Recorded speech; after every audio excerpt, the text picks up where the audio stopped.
and as someone who represents the windward side, I know that they appreciate Connery Marine Corps Base and our military friends and families that live on the island of Oahu. Thank you. Okay, over to General Peterson. The Army has consistently discussed the need for speed and range as well as survivability when it comes to future vertical lift aircraft. Could you explain to the committee why speed and range are so critical to the future long-range assault aircraft and how this new technology will enable the Army to leverage that aircraft as a power projection platform? And then how will this capability assist the Army with its strategy in the Indo-Pacific theater in that great power competition? Thank you for that question. Essentially in basic terms, what we are striving to accomplish is doubling the performance of what we have appreciated and has been exceptionally relevant for decades. Speed and range will give us an absolutely unprecedented capability, one that we have never experienced before, to disaggregate, aggregate, operate from relative sanctuary, and then project effects as well as forces at distances that our enemies will not be able to predict and not be able to counter when we do this in mass in the face of that determined adversity. The speed allows us to close with our objectives at a rate where we get inside of our foes' decision cycles, and gives us the opportunity to concentrate those effects at the place of our choosing. The ranges in the Indo-Pacific region are obviously vast, and it adds to our relevance and our contribution in that area as well. What is the impact, on that note, of speed and range on the medevac mission, where we need to, get wounded soldiers to critical care as quickly, as early, as safely as possible?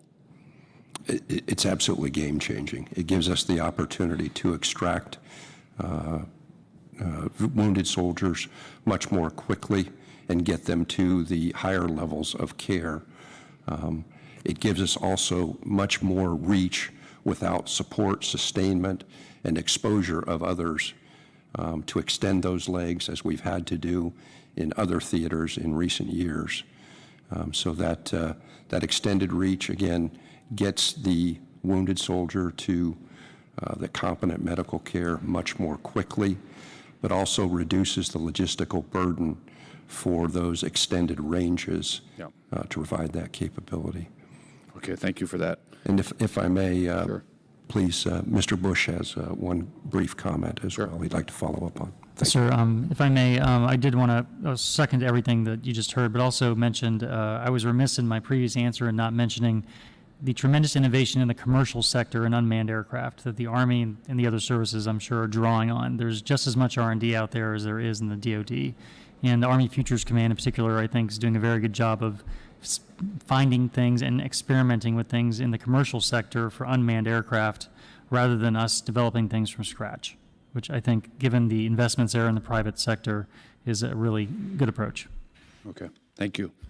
Let me jump over last question for the Air Force. Ms. Costello and General Moore, earlier this month, General Hinault testified before the CPAR and Projection Forces Subcommittee that the Air Force is considering a vertical lift platform to replace the C-130 as it seeks to move away from fixed wing or fixed runway requirements. The General also said the Air Force is watching the Army Future Vertical Lift program when it comes to the development of vertical lift transport technology.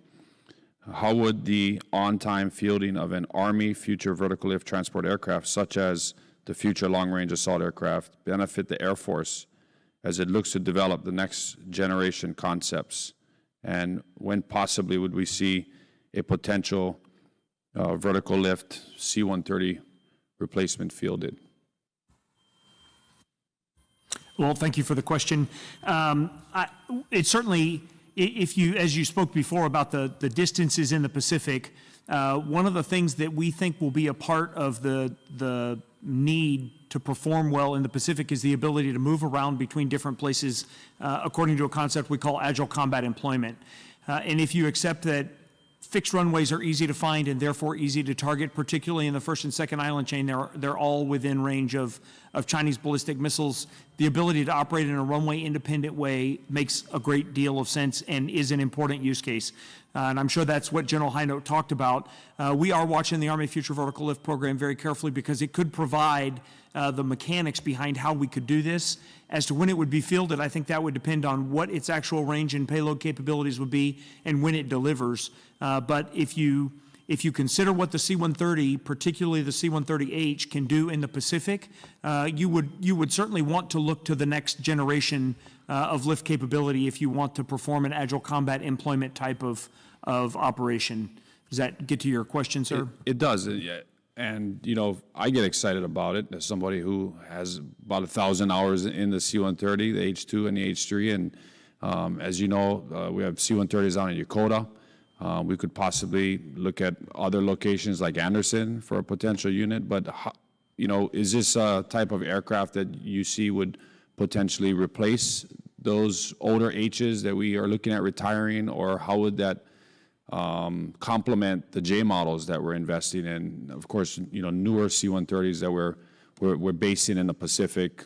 Is this a type of aircraft that would be potentially looked at in that first, second island chain, Yokota, Anderson, and maybe some other areas? Yes, sir. I think that would probably be the most powerful use case. And if you do consider a doubling of performance, now you potentially have an aircraft that can operate over the distances and therefore with the speed required to actually become agile in the Pacific. And I think that's what's going to be required if you consider the capabilities that China has to target fixed locations. And as well as speed and range performance, you really have to be able to get away from a runway if you're going to execute a concept like that successfully. So we're watching this closely and look forward to being able to leverage what the Army develops. I would see it as a complement to the J model. I would see that there still are use cases for the Js as well as for C-17s.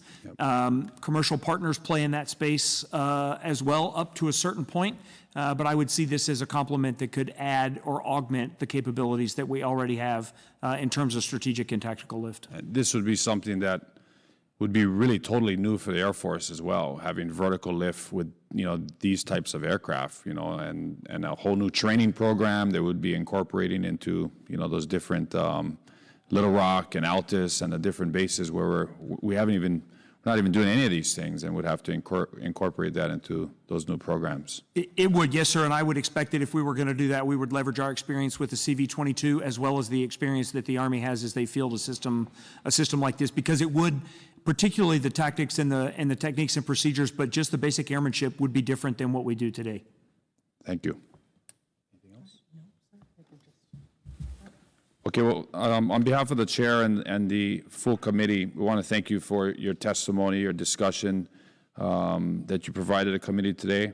It's been a very dynamic day here on the Hill with having to step in and out of votes, but we sincerely appreciate your time, the attentiveness, your work you put into your testimony. So with that being said, this committee stands adjourned, and aloha.